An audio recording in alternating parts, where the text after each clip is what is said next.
Hello aspirants, 21 जुलाई की news items देख लेते हैं। द हिंदू न्यूज़पेपर से ये 6 न्यूज आइटम्स पिकअप की गई है, इनको डिटेल में डिस्कस करेंगे। कल के न्यूज़पेपर में 18 न्यूज आइटम्स थी, आज 6 ही है, तो इट डिपेंड्स। न्यूज़पेपर में जो यूपीएससी रेलेवेंट न्यूज होगी वो हम पिकअप करके डिस्कस करेंगे। तो ऑलरेडी काफी सारी न्यूज आइटम्स सक्सेशन में ही होती है, मतलब पुरानी न्यूज से उनका लिंक होता है, तो जब हमने पुराना डिस्कस कर दिया है तो आगे डिस्कशन भी क्विक हो जाता है। तो पहला न्यूज आइटम है, Kovind enters Rashtrapati Bhavan with big win. तो ये प्रेसिडेंशियल इलेक्शंस के बारे में, जिसको हमने डिटेल में डिस्कस किया है कि प्रेसिडेंशियल इलेक्शंस कैसे होते हैं, क्या क्राइटेरिया होता है और पूरा प्रोसीजर क्या है। तो ये 2 बार एक्चुअली डिस्कस हो चुका है सिंस द प्रेसिडेंशियल इलेक्शंस का अनाउंसमेंट हुआ है। तो ये मिस्टर रामनाथ कोविंद अब प्रेसिडेंट इलेक्ट हो गए। He is the 14th president of India. He is the second Dalit president. पहले दलित प्रेसिडेंट थे लेट के.आर. नारायण, और ये मेजर वोट्स से जीते हैं। इनको 65.6% वोट्स मिले। द अदर कैंडिडेट जो थे, फॉर्मर लोकसभा स्पीकर मीरा कुमार, उनको 34% वोट्स मिले हैं। तो ये फर्स्ट पर्सन फ्रॉम बीजेपी भी है जो प्रेसिडेंट इलेक्ट हुए सिंस इंडिपेंडेंस, और ये फर्स्ट पर्सन फ्रॉम यूपी भी है, तो ये भी सिग्निफिकेंस है यहाँ पे। तो ये न्यूज है। तो यहाँ पोलिंग डिटेल्स दी गई है कि कितने इनवैलिड वोट्स थे वगैरह, बट ऑफ कोर्स ये हमारे लिए इंपॉर्टेंट नहीं है। फिर अगला न्यूज आइटम है, let's both pull back troops from Doklam से सुषमा। तो external affairs minister Sushma Swaraj इन्होंने राज्यसभा में ये स्टेटमेंट दिया कि इंडिया एंड चाइना दोनों सोल्जर्स को अपने ट्रूप्स पुल बैक करना चाहिए, विड्रॉ करना चाहिए डोकलम रीजन से। हम देख रहे हैं कि यहाँ स्टैंड ऑफ जो चल रहा है अब सेकेंड मंथ में एंटर हो चुका है, तो सेकेंड मंथ चल रहा है स्टैंड ऑफ का। तो यहाँ कंसर्न ये है कि चाइना क्लेम करती है कि वो उनकी टेरिटरी है, और इंडिया एक्चुअली टेरिटोरियल क्लेम नहीं है, पर भूटान टेरिटोरियल क्लेम करती है। और भूटान इंडिया का जो म्यूचुअल फ्रेंडशिप अग्रीमेंट है, उसके अंदर हम उनको प्रोटेक्ट करने के लिए यहाँ पे अपने ट्रूप्स रख रहे हैं। और इवन ये पॉइंट हाईलाइट की गई है कि ये स्ट्रेटेजिकली इंपॉर्टेंट रीजन है, ये हमारे चिकन स्नेक से भी काफी क्लोज है, तो हमको सिक्योरिटी कंसर्न आ जाएगा अगर चाइना यहाँ पे यूनिलैटरली एक्टिविटी कुछ भी करेगी। रोड कंस्ट्रक्शन एक्चुअली वो कर रहे थे, तो वही कंसर्न यहाँ रेज किया गया। और वो कह रहे हैं कि स्टैंड ऑफ से बाहर निकलने का एक रास्ता है कि दोनों साइड अपना ट्रूप्स विड्रॉ करें, but of course China whether it accepts this is another matter. तो वही है, वो हाईलाइट कर रहे हैं कि पंचशील को अपहोल्ड करना चाहिए। पंचशील जो प्राइम मिनिस्टर नेहरू, जवाहरलाल नेहरू के टाइम पे ये इंडिया चाइना बायलैटरल रिलेशंस में लाया गया था। तो ये पंचशील क्या है वो भी हम देख लेते हैं। तो 1954 में इंडिया चाइना बायलैटरल जो अग्रीमेंट हुआ था, उसके अंदर ये पॉइंट्स रखी गई थी, 5 प्रिंसिपल्स फॉर बायलैटरल रिलेशंस। तो बायलैटरल रिलेशंस में हमको एक दूसरे की टेरिटोरियल इंटीग्रिटी, सोवरेनिटी को रिस्पेक्ट करना होता है। नॉन अग्रेशन मतलब वॉर के मोड में ना हो, आप अग्रेसिव ना हो, आप किसी पे अटैक करने को ना जाए। म्यूचुअल नॉन अग्रेशन है। तीसरा है mutual non interference in each others internal affairs. अगर कहीं इंटरनल कॉन्फ्लिक्ट कुछ चल रहा है तो उसमें इंटरफियर ना करे, दूसरी कंट्री इंटरफियर ना करे। इक्वालिटी और म्यूचुअल बेनिफिट, दोनों को बेनिफिट होना चाहिए, इक्वालिटी होनी चाहिए। और फाइनली पीसफुल कोएग्जिस्टेंस, कि सारे नेशंस पीसफुली साथ में रहे, कॉन्फ्लिक्ट्स ना हो। तो ये 5 प्रिंसिपल्स है पंचशील के। फिर अगला न्यूज आइटम है, what is the problem in giving data to state. Supreme court. तो सुप्रीम कोर्ट में ये 9 जज कॉन्स्टिट्यूशनल बेंच है जो हियरिंग कर रही है ऑन राइट टू प्राइवेसी। तो हम ऑलरेडी देख चुके हैं 9 जज बेंच के ये डिसीजन के बाद 5 जज बेंच इवन आधार के ऊपर अपना रूलिंग देगी। तो पहले ये 9 जज बेंच डिसाइड करेगी। तो यहाँ पे जो राइट टू प्राइवेसी के ऊपर कंसर्न्स रेज किए जा रहे हैं, तो जुडिशरी यहाँ पे कह रही है कि ऑलरेडी पर्सनल डेटा जो आप शेयर करते हो with private entities like Apple, तो एप्पल में आप आईपैड एक्सेस करने के लिए थंबप्रिंट देते हैं, तो आप अपना बायोमेट्रिक डेटा आप हैंड ओवर कर रहे हो टू अ प्राइवेट एंटिटी, तो वो डेटा तो पब्लिक में है ही। तो फिर अगर गवर्नमेंट ये डेटा लेना चाहती है तो क्या प्रॉब्लम है। तो ये जुडिशरी का क्वेश्चन है। वो कह रहे हैं कि 99% सिटीजन है वो तो अनकंसर्न्ड है, उनको कोई फर्क ही नहीं पड़ता अपना पर्सनल डेटा शेयर करने के लिए। प्राइवेट प्लेयर्स लाइक एप्पल, इनके साथ वो शेयर करते हैं, तो वही तो स्टेट भी डिमांड कर रही है। तो इस पे पेटिशनर्स के एडवोकेट ने रिस्पॉन्ड किया कि एक तो अगर 99% सिटीजन अनकंसर्न्ड है, तो भी अगर एक सिटीजन भी अवेयर है और वो कंसर्न्ड है कि कैसे उनका डेटा यूज किया जाएगा, कहाँ यूज किया जाएगा, कौन यूज करेगा, तो उनको इससे ऑब्लिगेशन है गवर्नमेंट पे कि वो उनकी डिग्निटी और प्राइवेसी को प्रोटेक्ट करे, अपहोल्ड करे। तो वो 99% का फिगर के लिए ये रिस्पॉन्स दिया है। और दूसरा, जो प्राइवेट एंटिटीज को ऑलरेडी टेक्नोलॉजी सेक्टर में इंटरनेट एक्सेस करते हैं, तो डेटा तो आप हैंड ओवर करते ही हो अपना पर्सनल डेटा, उस पर रिस्पॉन्ड ये दिया गया कि अगर प्राइवेट प्लेयर को डेटा हैंड ओवर किया जाता है और वो उसको मिसयूज करेंगे तो हम उनको सू कर सकते हैं। मेरे पास पावर है इस सेइंग द एडवोकेट कि I can breach of contract के लिए हम उनको सू कर सकते हैं। लेकिन अगर गवर्नमेंट लेगी ये डेटा तो क्या प्रोटेक्शन है, क्या रिस्ट्रिक्शंस है गवर्नमेंट पे क्या डिटरेंट है कि वो डेटा प्रोटेक्ट करे और किसी और को हैंड ओवर ना करे। तो वो कंसर्न्स यहाँ पे रेज किए जा रहे हैं। वो कह रहे हैं कि गवर्नमेंट तो मैंडेटरीली मुझसे मांग रही है कि I have to mandatorily hand over my data, और यहाँ पे आई हैव अ चॉइस।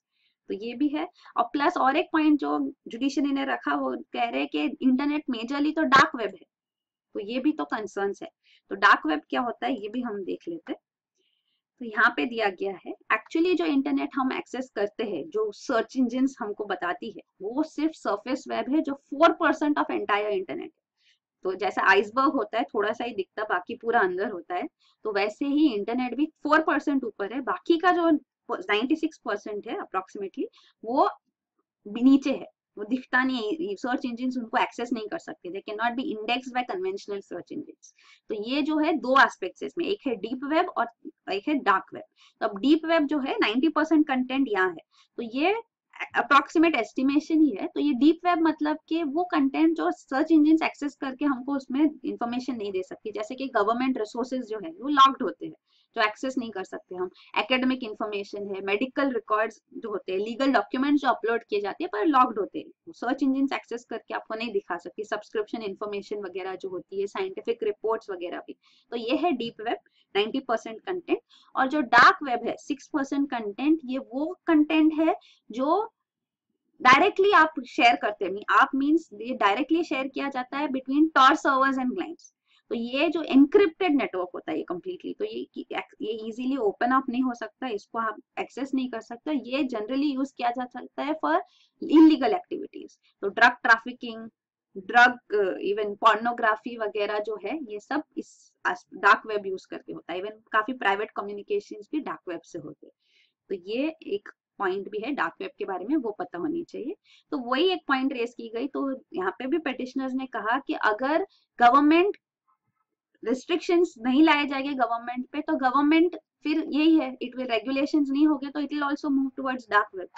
तो ये कंसर्न्स भी है। तो ऐसे रशिया फेमसली नोन है, रशिया की काफी प्रॉक्सी वेबसाइट्स है, वो स्टेट गवर्नमेंट उनको सपोर्ट करती है और वो थ्राइव करते हैं। तो वही पेटिशनर्स डिमांड कर रहे हैं कि अगर right to privacy well defined and elaborated होती, अगर right as a fundamental right accepted भी होती, तो गवर्नमेंट पे रिस्ट्रिक्शंस होते, तो देन वो सोचते कि आधार में अगर राइट टू प्राइवेसी ब्रीच होगा, ये कंसर्न्स है या नहीं। Presently the government is not concerned about privacy, तो वो पॉइंट यहाँ पे रेस किया जा रहा है। फिर अगला न्यूज आइटम है 50% of HIV infected get treatment now, UN AIDS. तो ये UN एड्स की लेटेस्ट रिपोर्ट है, जिनमें उन्होंने कहा है कि more than half the people जो HIV एड्स से इन्फेक्टेड है, उनको अभी HIV ट्रीटमेंट एक्सेसिबल है ग्लोबली अराउंड द वर्ल्ड। तो ये एक्चुअली टारगेट कहा जाता है HIV के लिए, ये टारगेट है 90-90-90 टारगेट। तो ये उनकी रिपोर्ट का ये टारगेट है, प्रोग्रेस टुवर्ड्स 90-90-90 टारगेट। ये रिपोर्ट का नाम है एंडिंग एड्स, प्रोग्रेस टुवर्ड्स 90-90। तो ये 90-90-90 टारगेट हमने पहले भी डिस्कस किया था। ये टारगेट एक्चुअली एड्स से रिलेटेड है, तो आपको पता होना चाहिए। इसका मतलब है कि 90% पीपल जो HIV पॉजिटिव है उनको डायग्नोस करना चाहिए, क्योंकि सब डायग्नोस भी नहीं होते। पहले डायग्नोसिस होगा, पता चलेगा, फिर ट्रीटमेंट होगा। तो 90% डायग्नोसिस होना चाहिए। फिर जो डायग्नोज हो गए उनमें से 90% को एंटी रेट्रोवायरल ट्रीटमेंट मिलनी चाहिए एटलीस्ट, ये एटलीस्ट है। एंड तीसरा है कि 90% जिनको एंटी रेट्रोवायरल ट्रीटमेंट के लिए है, उनका ये वायरल सप्रेशन होना चाहिए, मतलब suppression to such an extent कि वो अनडिटेक्टेबल लेवल्स पे हो गए, ताकि आगे ट्रांसमिशन ना हो। तो ये 90-90-90 टारगेट है HIV एड्स रिलेटेड, ये पता होना चाहिए। अब ये UN एड्स रिपोर्ट में उन्होंने कहा है कि ग्लोबली हमारा टारगेट था कि 15 मिलियन पीपल को 2015 तक ट्रीटमेंट मिले, HIV ट्रीटमेंट मिले। HIV ट्रीटमेंट होता है एंटी रेट्रोवायरल ट्रीटमेंट, तो ये उनको मिल रहा है। तो ये टारगेट अचीव हुआ है। और अब 2020 के लिए जो टारगेट है, इसको डबल करने का है कि 30 मिलियन लोगों को मिलना चाहिए। तो हम उस पे ऑन ट्रैक पे है, ये क्लेम किया जा रहा है। और ओवरऑल जो globally HIV AIDS positive people है वो है 36.7 मिलियन। तो ऑफकोर्स 30 मिलियन से इवेंचुअली सबको कवर किया जाएगा। और एक चीज जो हाईलाइट की जा रही है वो है कि ग्लोबली एड्स रिलेटेड डेथ्स कम हो गए, हाफ हो गए। 2005 में 1.9 मिलियन डेथ्स थी और 2016 में 1 मिलियन डेथ्स हुई है, तो ऑलमोस्ट हाफ रिडक्शन हुआ है। लेकिन जो कंसर्न है वो ये है कि 95% ऑफ दीज डेथ्स जो है 2016 की, वो सिर्फ 10 कंट्रीज में हुई थी और उनमें से एक इंडिया भी है, तो ये मेजर कंसर्न है। तो इंडिया में भी 2.1 मिलियन पीपल है जो HIV पॉजिटिव है, प्लस 80,000 न्यू इन्फेक्शंस होते हैं एनुअली। तो ये भी एक इम्पॉर्टेंट पॉइंट है कि नए इन्फेक्शंस भी हमको कम करने हैं। तो ग्लोबली भी वो कह रहे हैं कि न्यू इन्फेक्शन सिर्फ 16% से रिड्यूस हो रहे हैं, तो इसको और ज्यादा रिड्यूस हायर रेट पे होना चाहिए ताकि हम अपने टारगेट्स अचीव कर सके। और इंडिया का एक मेजर रोल है HIV के लिए, बिकॉज HIV के लिए जो ट्रीटमेंट नहीं पहुंचती उसके लिए मेन कंसर्न्स है जो वो यही है कि इंटेलेक्चुअल प्रॉपर्टी राइट्स का कॉन्फ्लिक्ट होता है विथ हेल्थ, पब्लिक हेल्थ। तो लोगों को हेल्थ एक्सेस मिलना चाहिए, ट्रीटमेंट एक्सेस मिलना चाहिए, और ये जो कंपनीज है जो ये ड्रग्स बनाती है वो अपना इंटेलेक्चुअल प्रॉपर्टी राइट्स को अपहोल्ड करने में लगी रहती है, इनोवेशन को प्रोटेक्ट करने में। तो उससे फिर लोगों को एक्सेस नहीं मिलता, तो उनको इनसफिशिएंटली अवेलेबल होती है मेडिसिन, पुअर अफोर्डेबिलिटी होती है, वो प्राइसेस इतनी हाई होती है, तो अवेलेबल नहीं होती है तो इतनी हाई प्राइसेस होती है। तो ये एसेंशियल मेडिसिन अगर ऐसे इनसफिशिएंट और अनअफोर्डेबल होगी तो फिर लो मिडिल इनकम कंट्रीज में ये एक्सेस एक मेजर बैरियर हो जाता है। और इंडिया का जो मैंने कहा था एक मेजर रोल है इसमें प्ले करने के लिए, क्योंकि जेनरिक फार्मास्यूटिकल इंडस्ट्री जो है इंडिया की वो nearly 90% anti retroviral medicine provide करती है to low and middle income countries. तो ये इवन 2015 का डेटा है, तो ये एक इम्पॉर्टेंट पॉइंट है, हम एक मेजर रोल है। प्लस यही है ग्लोबल टारगेट्स जो है न्यू इन्फेक्शंस के वो सिर्फ 16% से रिड्यूस हो रहे हैं, इसको मेजरली रिड्यूस करना है to 5 lakh a year by 2020। तो ये भी एक टारगेट है यूएनएड्स का कि न्यू इन्फेक्शंस इतने कम होने चाहिए। और यही है डिटेल्स दी गई है यहाँ पे regarding number of people with HIV, कितनों को ट्रीटमेंट मिला है वगैरह, इंडिया रिलेटेड भी। और ये 90-90-90 का भी जो अभी हमने डिस्कस किया कि 90% को 90-90-90 टारगेट था वो। फिर अगला न्यूज आइटम है US ends covert aid to Syrian rebels. तो US administration under Barack Obama actually उन्होंने इनिशिएट किया था ये प्रोग्राम के जो बशर अल असद रेजिम है, president Bashar al Assad of Syria, इनकी गवर्नमेंट को गिराने के लिए उन्होंने सीरियन रिबेल ग्रुप्स को आर्म्स सप्लाई किया था। तो ये क्लैंडेस्टाइन प्रोग्राम था, क्लैंडेस्टाइन मतलब सीक्रेट प्रोग्राम था। तो ये प्रोग्राम को प्रेसिडेंट डोनाल्ड ट्रंप ने 4 साल बाद एंड कर दिया है।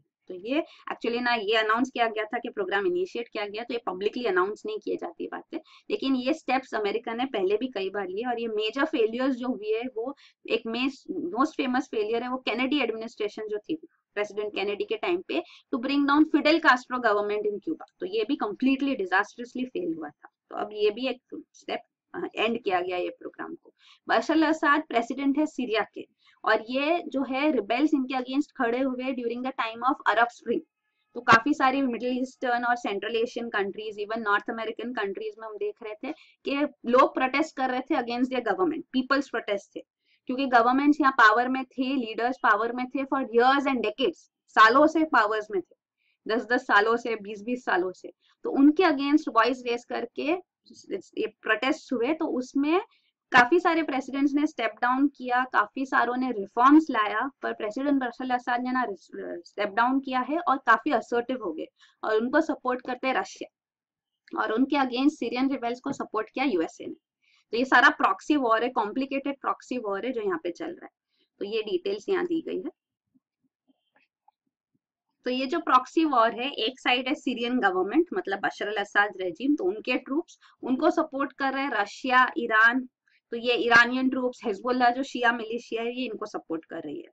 और दूसरी साइड पे है सीरियन रिबेल ग्रुप्स। ये सीरियन रिबेल ग्रुप्स को सपोर्ट कर रहे हैं western powers like USA, UK, France, even ये मिडिल ईस्टर्न नेशंस जो है वेस्ट एशिया के, सऊदी अरेबिया, कतर, कुवैत, तो ये भी सब यहाँ पे इस साइड पे, टर्की भी।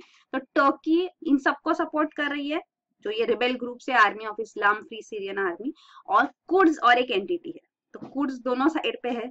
कुर्ड्स एक्चुअली जो मतलब हेट्रोजीनियस ग्रुप है, तो यहाँ पे ये एक्चुअली एक सेपरेट अपना नेशन चाहते हैं कुर्दिस्तान। तो कुर्स है, थोड़े है सीरिया में भी, यहाँ पे इनका रीजन डिमांड करते हैं, सीरिया का भी थोड़ा रीजन, और इवन मेजरली टर्की में। तो टर्की इज कम्प्लीटली अगेंस्ट कुर्स, तो वही है। तो यहाँ पे आप देखोगे तो ये सपोर्ट भी है और कुछ आपस में लड़ भी रहे हैं, तो ये कंसर्न्स है यहाँ पे। तो वही है, टर्की और कुर्स दोनों अगर असद रेजिम से लड़ रहे तो ये आपस में भी लड़ रहे, ऐसे करके इनके रिलेशन है। कॉम्प्लिकेटेड प्रॉक्सी वॉर चल रहा है सीरिया में। और अब जो न्यूज ये है कि यूएसए ने इनको सपोर्ट करना अब बंद कर दिया, ये अनाउंस, मतलब ये डिसीजन लिया गया है। फिर अगला न्यूज आइटम है the last one, GST network CBDT, central board of direct taxes, to share data. तो जीएसटी नेटवर्क जो इन्फोर्स किया गया है अब, तो ये नेटवर्क के चेयरमैन के साथ जो ये इंटरव्यू हुआ उसमें जो डिटेल सामने आई है, जो उन्होंने कहा है वो है ये Naveen Kumar, the chairman of GST network. तो जीएसटी नेटवर्क के अंदर सारे जीएसटी, सारे बिजनेसेस को रजिस्टर करना होगा, तो जीएसटी आईडी उनको मिलेगा। तो सारे बिजनेसेस जिनका एनुअल टर्नओवर 20 लाख से ज्यादा है, ऑफ कोर्स सम एक्सेप्शंस भी है फॉर नॉर्थ ईस्टर्न स्टेट्स वगैरह, हमने सब डिटेल में डिस्कस किया। 1 जुलाई को हमने पूरा जीएसटी डिस्कस किया था। तो ये जीएसटी नेटवर्क में जो स्मॉल बिजनेसेस को रजिस्टर नहीं करना होता है, उनके लिए भी चेयरमैन कह रहे हैं कि वो भी रजिस्टर करेंगे, क्योंकि जीएसटी फर्स्ट टाइम एक्सपीरियंस है, लेकिन इसके बारे में हम ज्यादा समझ सकते हैं through VAT, value added tax. Value added tax लाया गया था हर एक स्टेट में, स्टेट लेवल टैक्सेस के लिए वैल्यू एडिशन में होता है, तो उसके लिए भी सिमिलर सिस्टम पूरा सेटअप किया गया था। तो उससे एक आइडिया मिलती है कि जीएसटी में भी कैसे हम कर सकते हैं। तो वो कह रहे हैं कि उधर स्मॉल बिजनेसेस जो जीएसटी से एग्जेम्प्टेड है, जैसे वहाँ वैट से एग्जेम्प्टेड थी, वो भी रजिस्टर करती थी नेटवर्क पे। तो वैसे ही हम भी एक्सपेक्ट कर रहे हैं कि जीएसटी नेटवर्क पे स्मॉल बिजनेसेस भी रजिस्टर करेगी। क्यों करेगी? क्योंकि जो वेंडर्स के साथ वो ट्रांजेक्शन करेगी, डील्स करेंगे, वो लार्ज वेंडर्स को जीएसटी भरना होगा और वो इनपुट टैक्स क्रेडिट डिमांड करेंगे। तो इनपुट टैक्स क्रेडिट तभी मिलेगा जब ये स्मॉल बिजनेसेस रजिस्टर्ड है ऑन जीएसटी नेटवर्क, नहीं तो वो उनके साथ बिजनेस नहीं करेंगे। तो इसीलिए स्मॉल बिजनेसेस भी जनरली फिर जीएसटी नेटवर्क पे आती है, ये एक पॉइंट है। और वो कह रहे 86 लाख टैक्स पेयर्स है, उनमें से 70 लाख ने ऑलरेडी रजिस्टर करवा दिया है जीएसटी नेटवर्क पे, और बाकी अब लास्ट डे है जीएसटी नेटवर्क पे रजिस्ट्रेशन का। तो वही है कि बाकी रजिस्टर करवाएंगे या गवर्नमेंट एक्सटेंड भी कर सकती है डेडलाइन। दूसरी एक बात जो वो कह रहे हैं कि ये जीएसटी नेटवर्क पे जो डेटा अपलोड करना होता है, तो हर एक बार डेटा आपको ऑनलाइन आके अपलोड करने की जरूरत नहीं है। उन्होंने एक्सेल शीट दी है, तो सारा जो डेटा है वो आप इसमें एक्सेल शीट में कंपनीज बिजनेसेस अपलोड कर सकते हैं, पंच इन कर सकते हैं, और फाइनली एक्सेल शीट को आप अपलोड कर दो जीएसटी नेटवर्क पे, तो वैसे भी वो फंक्शन कर सकता है। प्लस वो एक और पॉइंट रख रहे हैं कि काफी सारे टैक्स पेयर्स जो है, वैट के एक्सपीरियंस से वो कह रहे कि 50% टैक्स पेयर्स अपना रिटर्न्स लास्ट डे को फाइल करते हैं, वो भी 4 और 5 के बीच में।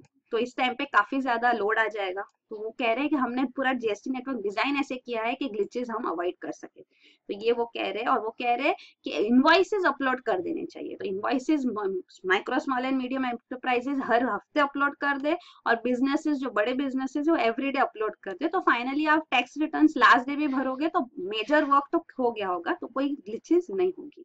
तो ये एक पॉइंट उन्होंने ये भी रखा है।